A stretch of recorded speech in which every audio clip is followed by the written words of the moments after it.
Hello बच्चों। तो जैसा कि आप लोग जानते हैं कि ये आपका स्टीरियो का क्या है, पहला लेक्चर है। ठीक है ना। पहला लेक्चर, इसमें क्या क्या मैं कवर करूंगा उसकी सारी आउटलाइन दी हुई है। ठीक है बेटा। तो मैं इसी आउटलाइन के हिसाब से पढ़ाऊंगा। ठीक है ना। तो ये स्टीरियो में देखोगे, पहला जो पॉइंट है इसमें क्या है, इंट्रोडक्टरी पार्ट है। ठीक। उसमें इंट्रोडक्शन में होगा स्टीरियो होती क्या है, क्या रिक्वायरमेंट है, कहाँ जरूरत आती है स्टीरियो की। ठीक है ना। तो स्टीरियो केमिस्ट्री।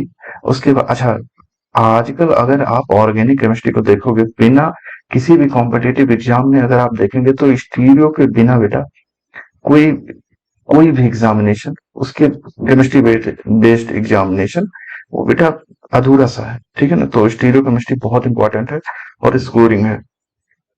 किसी भी एग्जाम में कम से कम 5 से 7 नंबर का मार्क्स होता ही होता है, चाहे जो हो। वो चाहे तुम्हारा टिफर हो, या तुम्हारा जैम हो, आईटी सीएसआई या नेट हो, या आईआईटी जैम हो, या गेट हो, कुछ भी हो, उसमें स्कोरिंग है स्टोइकोमेट्री। इसलिए अभी जो मेरा प्रीवियस लेक्चर है उसमें एरोमेटिसिटी करा दिया है, आईपैक करा दिया है। तो जो नेक्स्ट है ये तुम्हारा स्टीरियोकेमिस्ट्री का लेक्चर है। तो इसमें हम सबसे पहले देखेंगे स्टीरियोकेमिस्ट्री का वो इंट्रोडक्टरी पार्ट। उसमें फिर हम उसके बाद देखेंगे आइसोमर्स क्या होते हैं। स्टीरियोकेमिस्ट्री के पार्ट में आइसोमर्स, फिर उस आइसोमर्स का क्लासिफिकेशन क्या है, कितने टाइप के आइसोमर्स होते हैं। फिर हम कायरल एंड अकायरल कार्बन क्या होते हैं, एनेंसियोमर क्या होते हैं, डायस्टेरियोमर क्या होते हैं, ज्योमेट्रिक आइसोमर क्या होते हैं, और ज्योमेट्रिक आइसोमर्स इन साइक्लिक कंपाउंड। ये बहुत इंपॉर्टेंट है बेटा। आपको साइक्लिक कंपाउंड में कैसे होता है इसको भी बताऊंगा। फिर एसिमेट्रिक सिंथेसिस के बारे में थोड़ा बताऊंगा। इसी पार्ट में ज्यादा नहीं डील करूंगा, जब एसिमेट्रिक का लेक्चर लूंगा तो उसमें ज्यादा बताऊंगा।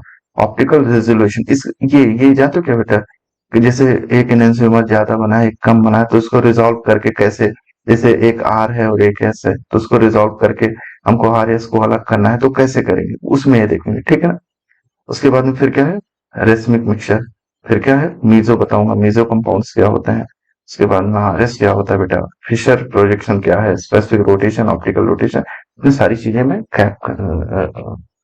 कवर करने की कोशिश करूंगा। बाकी ये जो बहुत सारी चीजें इसमें नहीं मेंशन की है उसको मैं भी एडिशनली बताऊंगा। कोई चीज अगर आपको लगे भी छूट रही है तो डोंट वरी, आप उसके लिए निश्चिंत रहिए, मैं उसको डेफिनेटली उस चीज को क्लियर करूंगा। ठीक, चलिए तो अभी देखते हैं ये क्या है। टर्म्स हैं जो आपके, ये है आइसोमर्स। तो देखो, अगर हम इसी में बात करेंगे तो ये देखिए, आइसोमर्स कितने टाइप के होते हैं बेसिकली, मैं थोड़ा एक स्लाइड ऐड कर लेता हूँ। स्लाइड, देखो जब बात करेंगे हम आइसोमर्स की, तो आइसोमर बेसिकली कितने टाइप के होते हैं। देखो, अगर पहली बात तो आइसोमर क्या है इसके बारे में बात करते हैं, हालांकि बताऊंगा अभी आगे। बट आइसोमर्स क्या है कि उनका मॉलिक्यूलर फॉर्मूला सेम रहे। मॉलिक्यूलर फॉर्मूला, अभी बताता हूँ क्या होता है। मॉलिक्यूलर फॉर्मूला सेम रहे, बट डिफरेंस किसमें रहे, या तो उनकी एटम्स की अटैचमेंट, एटम अटैचमेंट, एटम के अटैचमेंट कैसे है उसका, या उनके एटम का ओरिएंटेशन, एटम ओरिएंटेशन किसमें, स्पेस में, मतलब जहां वो एग्जिस्ट कर रहे हैं उसमें ओरिएंटेशन कहाँ, स्पेस में कैसा होता है, उसी के बारे में बात करेंगे। ठीक है, चलिए बात करते हैं आइसोमर। तो अब देखो आइसोमर में ये देखिए, थोड़ा ये आउटलाइन देख लीजिए। आइसोमर्स बेसिकली किस टाइप के होते हैं, दो टाइप के होते हैं, स्ट्रक्चरल और स्टीरियो। ठीक है। और स्ट्रक्चरल में क्या हो गया, जिनको एक नाम और है कॉन्स्टिट्यूशनल, मतलब वो दिखने में उनका मॉलिक्यूलर फॉर्मूला सेम रहेगा, लेकिन उनका जो ओरिएंटेशन होगा वो कुछ अलग ढंग से लगेंगे। लेकिन इनका मॉलिक्यूलर फॉर्मूला भी सेम रहेगा और स्ट्रक्चर भी सेम रहेगा, बस केवल क्या होता है स्पेस में उनका जो इंटरेक्शन होगा वो अलग होगा, या स्पेस में जो उनका ओरिजिन होगा वो अलग होगा। ठीक है ना। तो ये तुम्हारा कॉन्स्टिट्यूशनल या स्टीरियो आइसोमर। अब स्टीरियो में भी दो पार्ट है, एक कन्फॉर्मेशनल, इस सब डिटेल करूंगा बेटा। एक कन्फॉर्मेशनल आइसोमर होते हैं और एक कॉन्फिगरेशनल होता है। अब देखना, कन्फॉर्मेशनल मतलब क्या होता है कि एक सिंगल बॉन्ड के अलोंग कार्बन के 3 बॉन्ड्स का रोटेशन, ये क्या हो जाएगा कन्फॉर्मेशनल। कॉन्फिगरेशनल में दो होते हैं, ज्योमेट्रिकल आइसोमर और ऑप्टिकल आइसोमर। ज्योमेट्रिकल में आपको सिस्टम बताऊंगा, ईजेड बताऊंगा, ठीक है ना। और ऑप्टिकल में डायस्टेरियोमर बताऊंगा, एनहांसोमर बताऊंगा। अच्छा देखिए, स्ट्रक्चरल में भी मैं इनको बताऊंगा, चेन आइसोमर क्या होता है, पोजीशन आइसोमर, ये सारे स्ट्रक्चरल के फॉर्म्स हैं। फिर फंक्शनल क्या होते हैं, मेटामर्स क्या होते हैं, टाटोमर्स क्या होते हैं। और सबसे इंपॉर्टेंट ये नया ऐड हुआ है, रिंग डबल बॉन्ड, रिंग या डबल बॉन्ड। ठीक है, आइए देखते हैं अब आइसोमर क्या होता है। आइसोमर का मतलब है, देखो नाम में ही सब कुछ है। आइसो मतलब सेम, ठीक है। मर्स मतलब यूनिट, सेम यूनिट हो। आप उसमें डिफरेंस कहाँ रहेगा, अगर बिल्कुल भाई आइडेंटिकल होंगे। देखो आइसोमर का मतलब आइडेंटिकल नहीं होता, don't be confuse between isomer and identical. Identical नहीं होता उसका मतलब होता है बेटा कि वो न्यूक्लियाइड होंगे, लगभग वो लुकिंग लाइक सेम होंगे, ठीक है ना।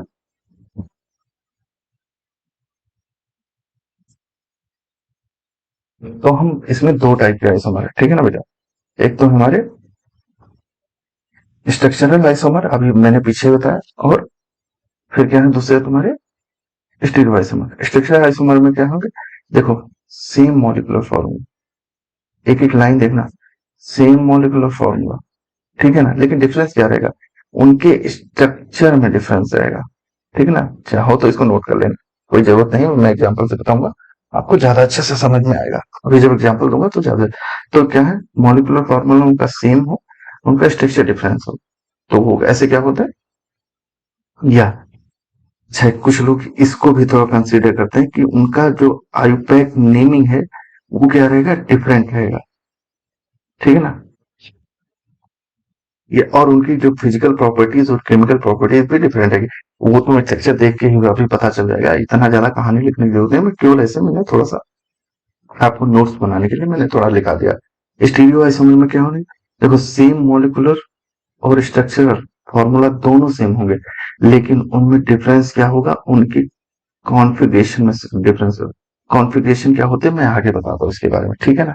ठीक है ना, इसी में जो स्टीरियो के ही पार्ट में आपका सिस ट्रांस और ईजेड ही आता है, अभी मैंने बता दिया ना, ई सिस ट्रांस या ईजेड।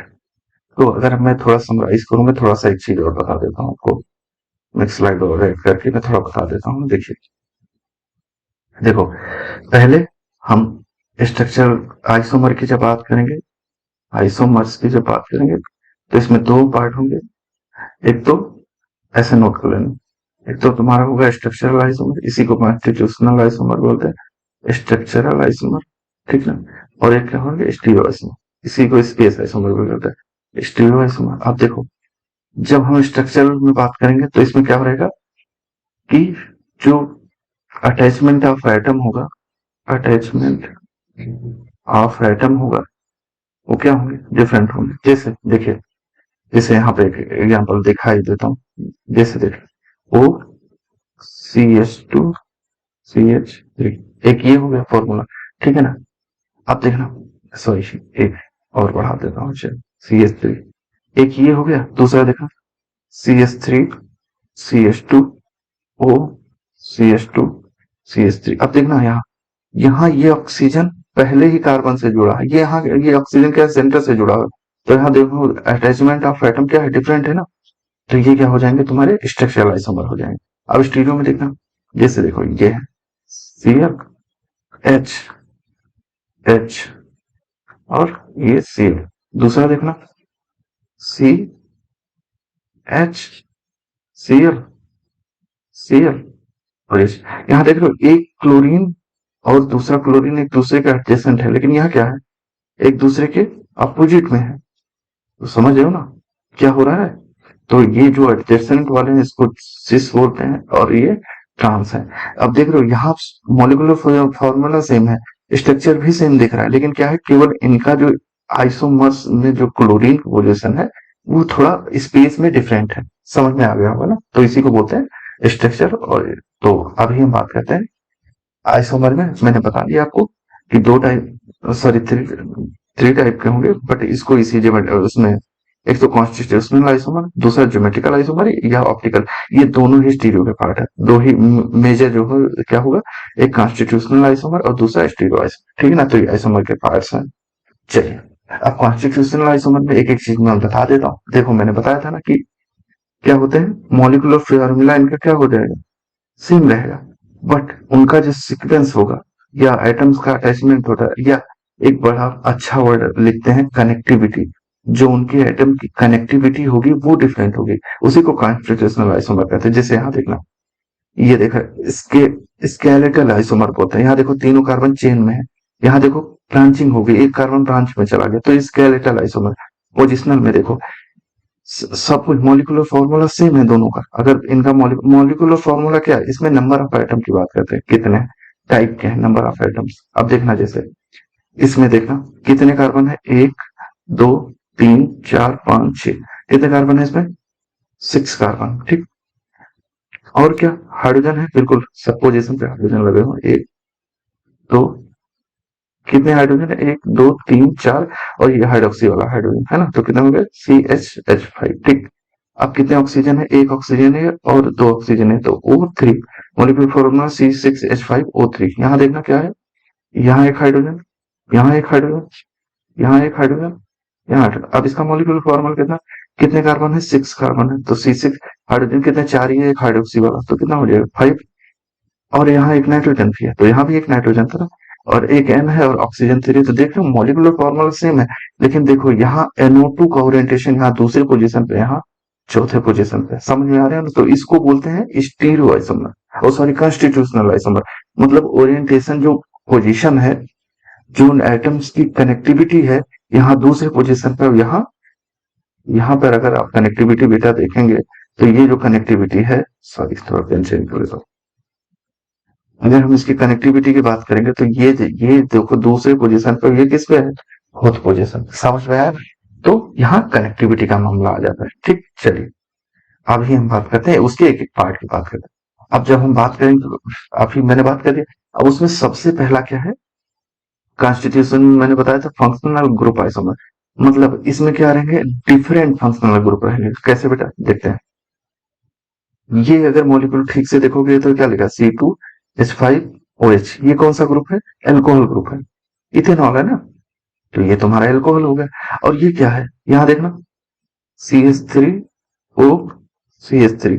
अब देखना कार्बन कितने हैं, 2 हैं, हाइड्रोजन कितने हैं, 4 5 ही है, और एक ही हाइड्रोक्सी वाला, तो 6। और ऑक्सीजन कितना है, एक, तो C2H5 और 8 C2H6O। यहाँ देखना कितने कार्बन है, 6, सॉरी 2 कार्बन है, हाइड्रोजन कितने 6 है, और ऑक्सीजन 1 है। तो देखो मॉलिक्यूलर फॉर्मूला सेम है, लेकिन यहाँ एल्कोहल है, ये कौन सा फंक्शनल ग्रुप होता है, ये ईथर का फंक्शनल ग्रुप होता है। समझ रहे हो ना मेरी बात, तो यहाँ एक ईथर है, मॉलिक्यूलर फॉर्मूला सेम है, लेकिन एक ईथर है एक एल्कोहल है, तो इस ऐसे टाइप को क्या होता है, मतलब दो डिफरेंट फंक्शनल ग्रुप हो गए, एक ईथर और एक एल्कोहल। तो ऐसे फंक्शनल डिफरेंट फंक्शनल ग्रुप को क्या बोलते हैं, फंक्शनल आइसोमर। वो किसका पार्ट है आपका, किसका पार्ट है, structural isomer, either constitutional isomer का पार्ट है, ठीक है ना। चलिए नेक्स्ट देखते हैं। अब सेकंड क्या है, चेन आइसोमर। इसमें क्या होगी, कुछ नहीं है, इसमें क्या होता है, चेन, चेन डिफरेंट होगी। जैसे देखना कैसे, डिफरेंट कार्बन, या इसको बोलते हैं डिफरेंट कार्बन स्केलेटल। देखना जरा, यहाँ एक स्ट्रेट चेन है, यहाँ क्या हो गई, ब्रांचिंग हुई है, एक ब्रांचिंग हुई है। यहाँ कितनी हो गई है, अगर हम इसको स्ट्रेट चेन मांगेंगे तो 2 ब्रांचिंग हो गई। तो जरा इनका मॉलिक्यूलर फॉर्मूला देखना कितना, 1 2 3 4 5, मतलब C5, हाइड्रोजन कितने हैं, 3 2 5 2 7 2 9 3 12, कितने हाइड्रोजन है बेटा, 12, C5H12। यहाँ कितने हैं, 5 कार्बन और कितने, 12 हाइड्रोजन। समझ रहे हो ना, तो सबके सबके फॉर्मूले सेम है, मॉलिक्यूलर फॉर्मूला सेम है, इट मींस जितने नंबर ऑफ एटम सब में सेम है।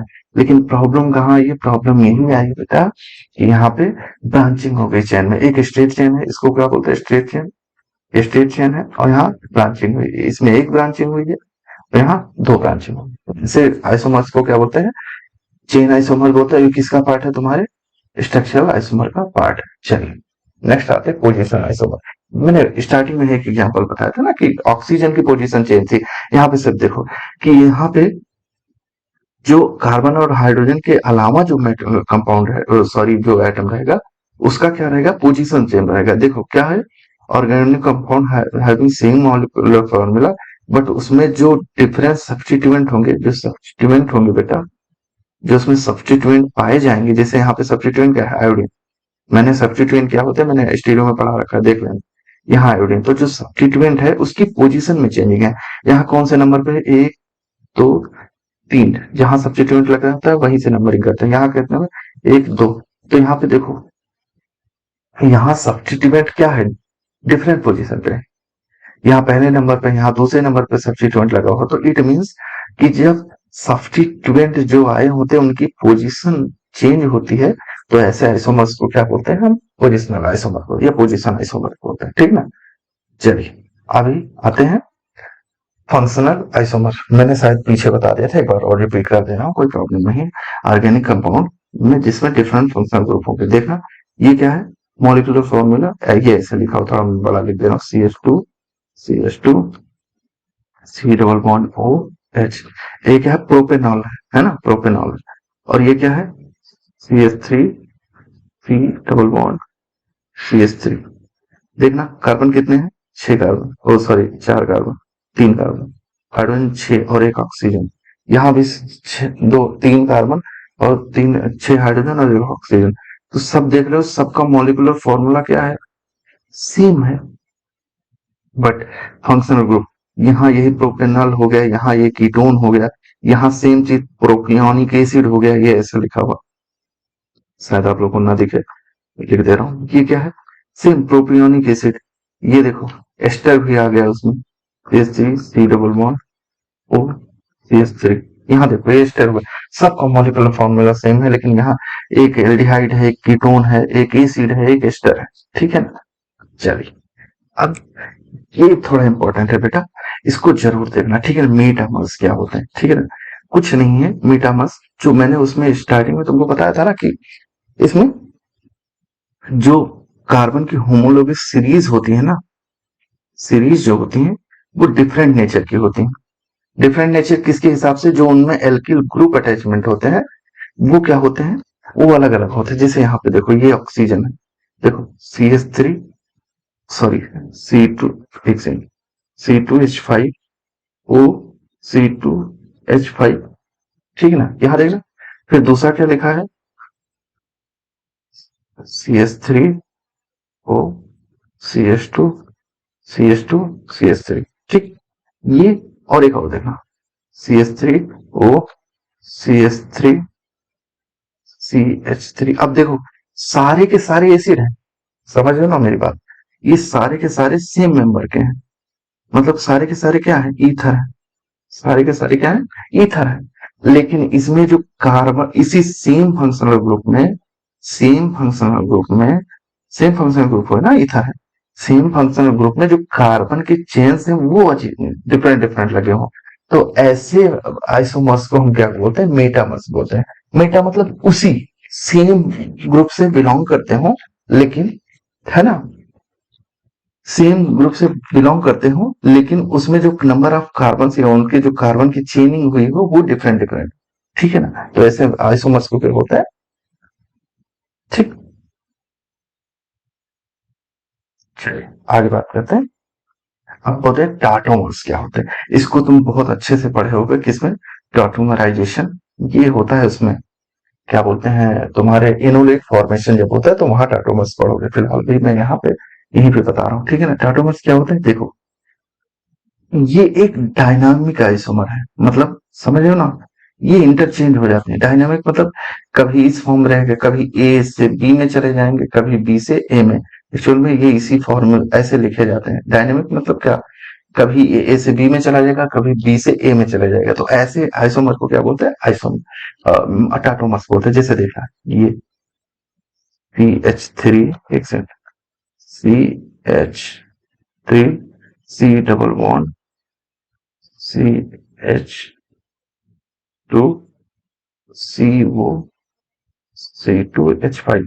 यहाँ देखना, ये जो हाइड्रोजन है, अगर इसको 2 कर दो, यहाँ एक हाइड्रोजन कर दो, तो ये हाइड्रोजन ऐसे मूव करेगा, ये यहाँ चला जाए बॉन्ड, और ये जो हाइड्रोजन यहाँ से रिलीज हो वो यहाँ ऑक्सीजन पे लग जाए, तो ये क्या बनेगा, देखना जरा, CH2OH CH CO C2H5। देख रहे हो, सारा मॉलिक्यूलर फॉर्मूला सेम है, सारे के सारे मॉलिक्यूलर फॉर्मूला सेम है, लेकिन क्या हुआ है, यहाँ टाटोमराइज कर गया, मतलब एक प्रोटॉन यहाँ से जाके ऑक्सीजन पे लग गया। इसी को क्या बोलते हैं, टाटो आइसोमर को। ठीक, चल, ज्यादा इसमें जानने की जरूरत नहीं, क्वेश्चन कम आते हैं, बट फिर भी मैंने बता दिया, ठीक है ना। अब देखना, ये आइसोमर कुछ नहीं है, देखो इसी चीज को एक डबल बॉन्ड हटा के उसमें रिंग में कन्वर्ट कर दिया गया, कुछ नहीं। देखो, मॉलिक्यूलर फॉर्मूला सेम हो, लेकिन जब उनमें मॉलिक्यूलर फॉर्मूला सेम हो और मॉलिक्यूलर फॉर्मूले में डबल बॉन्ड हो जाए, डबल बॉन्ड है, डबल बॉन्ड कैरिंग कार्बन है, तो वहां से एक डबल बॉन्ड हट के वो रिंग में चला जाएगा। जैसे देखना, CH2 CH CH3, ये डबल बॉन्ड कटा यहाँ से, या हाइड्रोजन जैसे यहाँ से हटेगा तो ये इसकी वैलेंसी कम होगी, तो एक हाइड्रोजन इसको देगा, तो जैसे यहाँ से घटेगा एक हाइड्रोजन तो किसमें कन्वर्ट हो जाएगा, ये इसमें कन्वर्ट हो जाएगा। इट मीन जो प्रोपेन है और साइक्लोप्रोपेन है, ये दोनों एक दूसरे के क्या है, रिंग रिंग, और डबल बॉन्ड एक दूसरे के क्या है, आइसोमर है। तो ऐसे आइसोमर को क्या बोलते हैं, ring double bond isomer. Please इनको याद रखना, ये थोड़ा नया कॉन्सेप्ट, ठीक है। चलिए, वो सब तो छोटी मोटी कहानियां थी, हमको उससे बहुत ज्यादा डिटेल में नहीं जाना है। मेन हमारा जो है बेटा, वो स्टीरियो आइसोमर है, हमें स्टीरियो आइसोमर को अच्छे से पढ़ना है, ठीक है ना, क्योंकि एग्जामिनेशन में सबसे ज्यादा जो क्वेश्चन आते हैं बेटा, स्टीरियो आइसोमर से आते हैं। तो चलिए हम बात करते हैं स्टीरियो आइसोमर क्या होते हैं। कुछ नहीं, बात करें इनमें क्या होगी, जो इनकी कनेक्टिविटी होगी बेटा, देखो कनेक्टिविटी सेम रहेगी। यहाँ बात कनेक्टिविटी की तो होगी ही नहीं, कनेक्टिविटी स्ट्रक्चर में कनेक्टिविटी ही डिफरेंट थी, लेकिन यहाँ कनेक्टिविटी सेम रहेगी।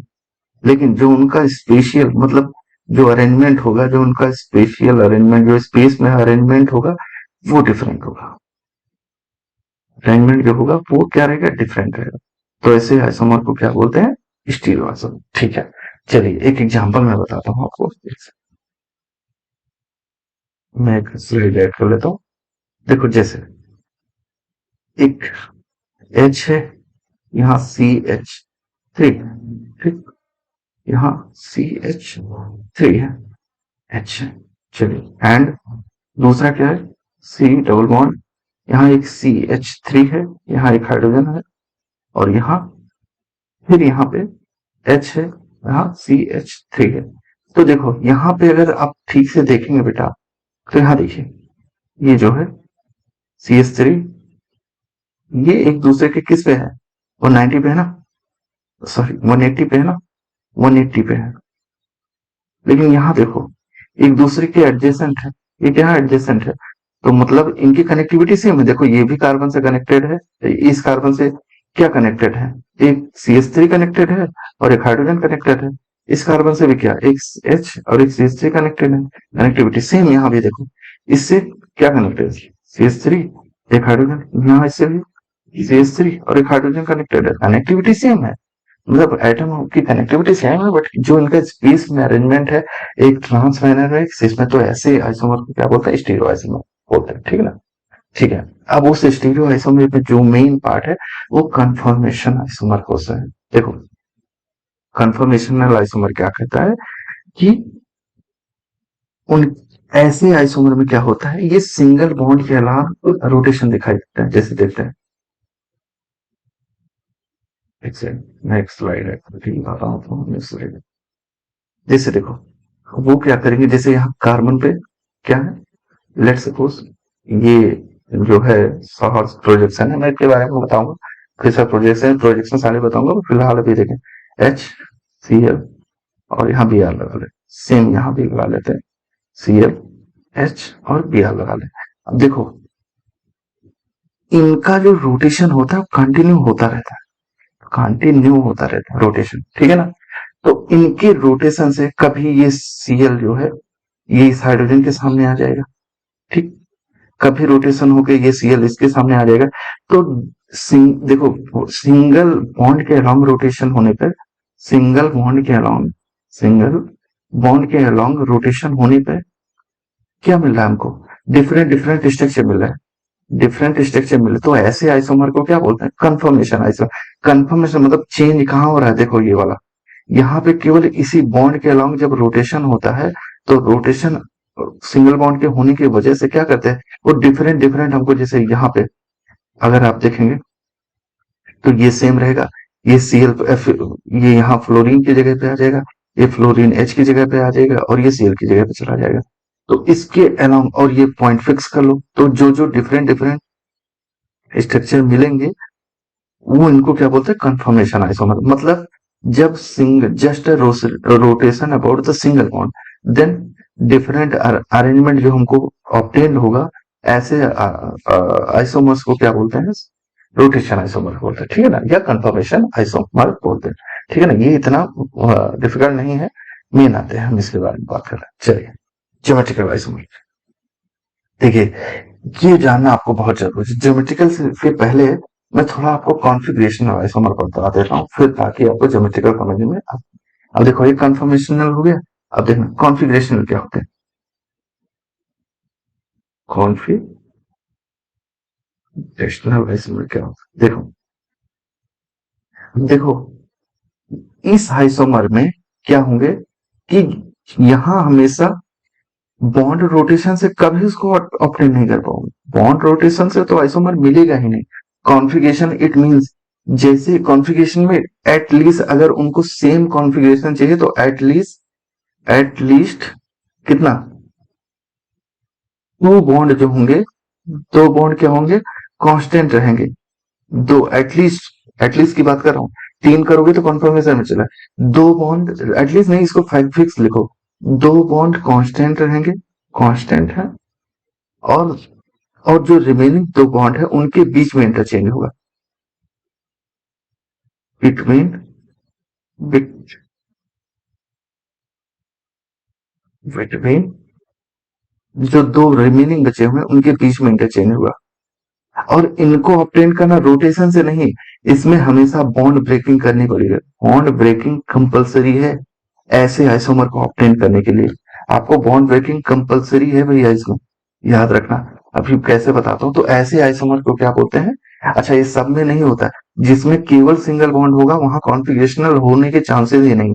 ये बेसिकली किसमें होता है, कॉन्फ़िगरेशनल आइसोमर होते हैं जिसमें खास करके डबल बॉन्ड में, डबल बॉन्ड, क्योंकि भाई सिंगल बॉन्ड डबल बॉन्ड कभी रोटेट करेगा अपने एक्सिस के अलावा, कभी नहीं रोटेट करेगा। वो कभी रोटेट नहीं करेगा, क्या कर सकता है, करेगा तो ट्विस्ट कर सकता है बस, ठीक है ना, ये ट्विस्ट कर सकता है लेकिन रोटेट नहीं करेगा।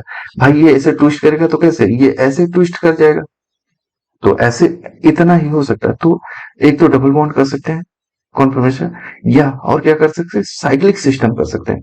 साइक्लिक सिस्टम को क्या, ये दोनों जैसे लेट सपोज ये दोनों बॉन्ड तो हमेशा कांस्टेंट रहेंगे ना, जैसे एक सेकंड, जैसे डबल बॉन्ड में देखो, जैसे तुम्हें Cl H, अब ये दोनों बॉन्ड तो हमेशा कांस्टेंट है ना। अगर दूसरा आइसोमर चाहिए तो इनमें इनमें इंटरचेंज होना चाहिए। सेम यहाँ पे है, ये दोनों साइकिल वाले दोनों बॉन्ड तो कांस्टेंट है, इसको इंटरचेंज करके नया कॉन्फ़िगरेशन हम ऑब्टेन कर सकते हैं। तो ऐसे आइसोमर को क्या बोलते हैं, कॉन्फ़िगरेशन आइसोमर बोलते हैं। चलिए देखते हैं कैसे बात करते हैं। जैसे सिस्टम है, एक आइसोमर है, क्या है, सिस्टम है। अब देखना, अगर इस आइसोमर में आप देखेंगे तो यहाँ पे एक कंपाउंड लिया गया है Cl और H है, फिर Cl है और H है, ठीक। अब ये दोनों बॉन्ड क्या है, ये क्या है, कांस्टेंट है। इनको, अब तुम्हें अगर नया आइसोमर चाहिए, न्यू आइसोमर चाहिए बेटा तुम्हें, तो हमेशा ये क्या है, या तो इस बॉन्ड, दोनों बॉन्ड को तोड़ दो, हाइड्रोजन को इधर तोड़ के लगा दो, इधर या हाइड्रोजन इधर, और क्लोरीन को इधर लगा दो, तभी नया आइसोमर मिलेगा। तो इट मींस इस वाले सिस्टम को कांस्टेंट रखिए और हाइड्रोजन को इधर कर दीजिए, Cl को इधर कर दीजिए, और पुराना वाला तो रहेगा ही Cl। अब देखना, सिस था, दोनों हाइड्रोजन जब सेम साइड होते हैं तो उसके क्या बोलते हैं, जैसे यहाँ पे ट्रांस है, बता रहा हूँ क्या होते हैं पहले, तो सीधा समझो कि ये दोनों सिस्टम सेम है। यहाँ एक क्लोरीन था, एक हाइड्रोजन था, सेम यहाँ पे Cl था। अब अगर तुम्हें नया कॉन्फर्मेशन चाहिए तो क्या करोगे, यहाँ पे एक हाइड्रोजन, ये हाइड्रोजन को यहाँ पे एटलीस्ट 2 बॉन्ड को तुम्हें रोटेट करना पड़ेगा। इट मींस रोटेट नहीं, वो तोड़ना ही पड़ेगा अगर उनको एक्सचेंज करना है। तो सी एच को यहाँ कर दो, सीएल यहीं कर दो, सीएल। अब यहाँ सीएल है ही ऑलरेडी, यहाँ देखो। तो ऐसे आइसोमर को क्या बोलते हैं? Geometrical isomer. क्या होते हैं? ज्योमेट्रिकल। ये क्या है बेटा? Geometrical isomer. मतलब आप इनकी ज्योमेट्री चेंज कर रहे हैं, ज्योमेट्रिकल आइसोमर कर। किसमें? 180 से किसमें गए हैं? ये दोनों हाइड्रोजन जो अभी हैं किसमें गए हैं? 180 से किसमें गए हैं? 180 से एडजेसेंट गए हैं। तो जब 180 होंगे एक दूसरे के हाइड्रोजन, तो वो क्या होंगे? ट्रांस, सॉरी, हाँ, ट्रांस, ट्रांस। और जब एडजेसेंट होंगे, एडजेसेंट, तो क्या होंगे?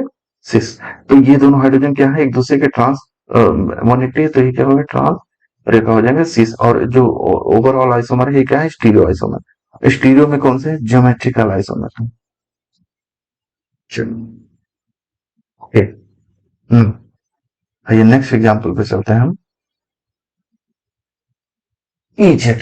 अच्छा, ईजेड थोड़ा मुझे यहाँ बताना नहीं चाहिए था, लेकिन मैं सारी चीजों को डिटेल करूंगा, एक एक चीजों को मैं फिर से आऊंगा बताने।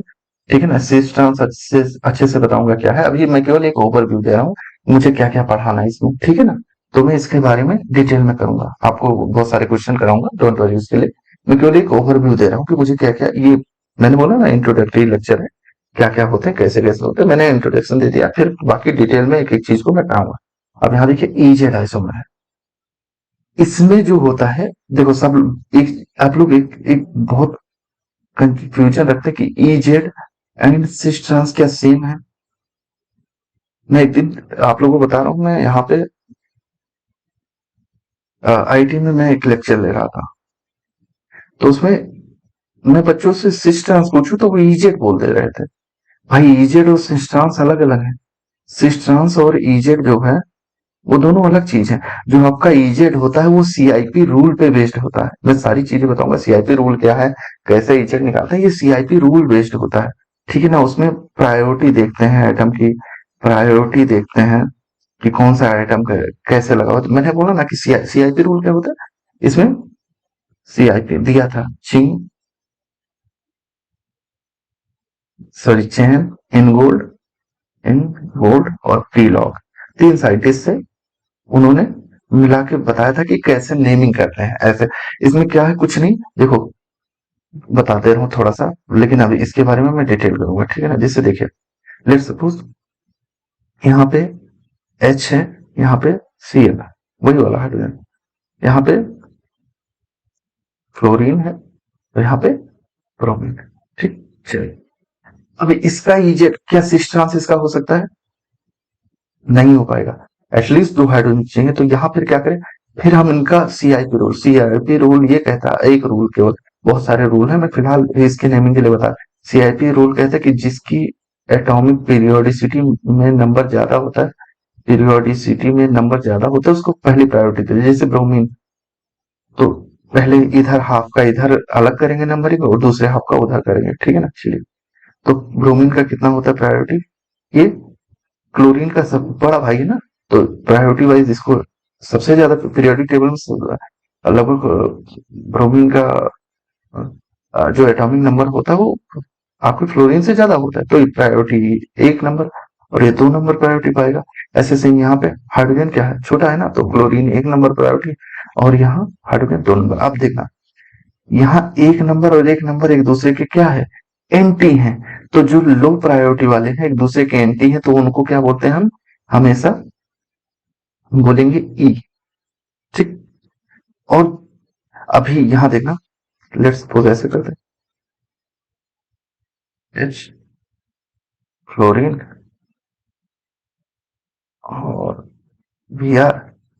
अब यहाँ जरा नेमिंग करना बेटा। तो यहाँ जैसे नेमिंग करोगे, तो यहाँ प्रायोरिटी कितने दोगे? 1। और ये भी एक प्रायोरिटी ले रहा था, यहाँ तो एक दूसरे के एडजेसेंट है, तो इसको क्या बोलते हैं? जेड बोलते हैं, जेड आइसोमर। ठीक है ना? इसके बारे में मैं डिटेल करूंगा, उसके लिए आपको टेंशन लेने की जरूरत नहीं है। अच्छा, यहाँ देखिए, ये थोड़ा शॉकिंग है, बट आपको अच्छा लगेगा। देखिए क्या है? No isomer. इसमें तो इसमें क्या सिस्टम का सिस्टम लगा सकते हो? इसमें एक चीज आप लोग नोट डाउन करके लीजिए, मैं इसको नो आइसोमर को भी बताता हूँ। जैसे लेट सपोज कोई सब्स्टिट्यूएंट हुआ है किस पे, डबल बॉन्ड पे। लेट सपोज ए, बी, सी और डी है। तो यहाँ नोट करके लिखिएगा आपको कि क्या होता है, डी एंड सी कभी एक दूसरे के इक्वल नहीं हो सकते। डी और सी एक दूसरे के इक्वल नहीं हो सकते। ये अलग बात है डी और बी एक दूसरे के इक्वल हो जाए, कोई इशू नहीं, ठीक। ए और बी एक दूसरे के इक्वल होंगे तो भी कोई आइसोमर नहीं होगा। ये अलग बात है ए और सी क्या हो जाए, एक दूसरे के क्या हो सकते हैं, इक्वल हो सकते हैं। सेम चीज यहाँ पे देखिए। तो यहाँ देखिए ए और, लेट सपोज इसको ए मान लेते हैं, इसको बी मान लेते हैं, इसको सी मान लेते हैं। अब देखो ए और बी एक दूसरे के इक्वल है, तो ए और बी एक दूसरे के इक्वल है, तो इट मीन्स क्या, ये आइसोमर नहीं है। यहाँ पे देखो सेम मॉलिक्यूलर फॉर्मूला यहाँ पे लिखा हुआ है, सेम मॉलिक्यूलर फॉर्मूला यहाँ लिखा है। अब देखो सेम चीज, ए मानो इसको, ये बी है, यहाँ तो सारे ए हैं, ये भी ए है, तीनों ए हैं, तो ये भी आइसोमर नहीं दिखा सकते। अब यहाँ देखो, यहाँ मैंने बोला ना, ये चीज आप लोग नोट करके रखिएगा, मैं थोड़ा लिखा दे रहा हूँ, नोट करके इसको कॉपी में रखिए। लेट सपोज यहाँ पे डबल बॉन्ड है, अगर आइसोमर देखना है तो इतना क्राइटेरिया होना चाहिए, ए, बी, सी, डी। किसमें आइसोमर नहीं होगा, केस फर्स्ट की A will not equal to B, isomer, no isomer. फिर D is not equal to C, ठीक है, okay. A is equal to D, ये पॉसिबल है, हो सकता है, यहां होगा, आइसोमर होगा।